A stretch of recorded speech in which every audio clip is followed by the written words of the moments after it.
రక్షకుడి మోచకుడి యేసుక్రీస్తు నామములో ఉదయకాల శుభావందనాలండి. కీర్తనల గ్రంథము 106 అధ్యాయము 44వ వాక్యం చదువుకుందాం.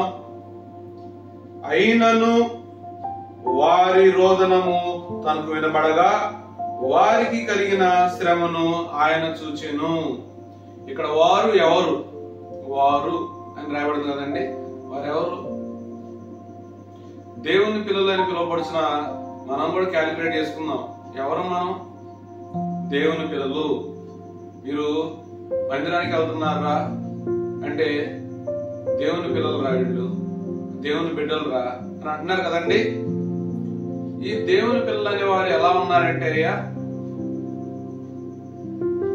వాళ్ళనంట దేవుడు శత్రువుల చేతికి అప్పగించాడంట, నల్లగొట్టాడంట, విరగొట్టాడంట, శ్రమలకు అప్పగించాడంట.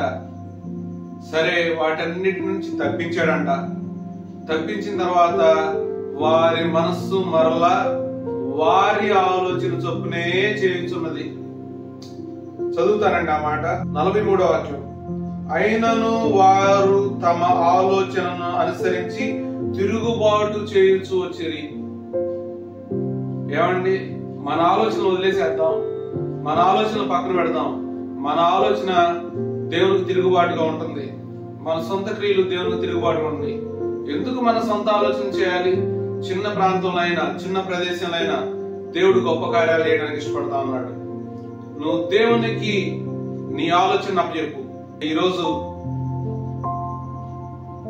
ఎలవర గ్రామంలో సాయంత్రం 6:30-7 గంటలకు సువార్త కొడుకులు ప్రారంభించబడతా ఉన్నాయి. నీ తోటి వారిని తీసుకుని రా. వీరిలో ఏముంది? లేదు, అలా చూడద్దు. నువ్వు దేవునికి ఆలోచనకు అప్పచెప్పి దేవుని బిడ్డలు తీసుకురండి. లైవ్ లో టెలికాస్ట్ చేయబడతా ఉంటది. లైవ్ లో కూర్చొని వినండి. దేవుని యొక్క పని మీలోను నాలోను మనందరిలోనూ జరిగించడానికి దేవుడు సిద్ధంగా ఉన్నాడు. సిద్ధపడదాం. మన ఆలోచన దేవునికి అప్పచెప్దాం. మన రోదన ఆయన విని మన శ్రమలను చూచాడంట. మన ప్రతి ఒక్క శ్రమలో నుంచి విజయం పొందువారుగా శ్రమని కష్టాన్ని, కన్నీరుని, వేదనని ఆయన సంతోషంగా మార్చిపోతా ఉన్నాడు. మన ఆలోచనలు విడిచిపెట్టి మన ఆలోచన దేవునికి అప్పచెప్పి ఇదిగో దేవాది దేవుని చూద్దాం. అట్టి మనసు దేవుడు మనకు అనుగ్రహించి నడిపించి బలపరచును గాక. ఆమేన్.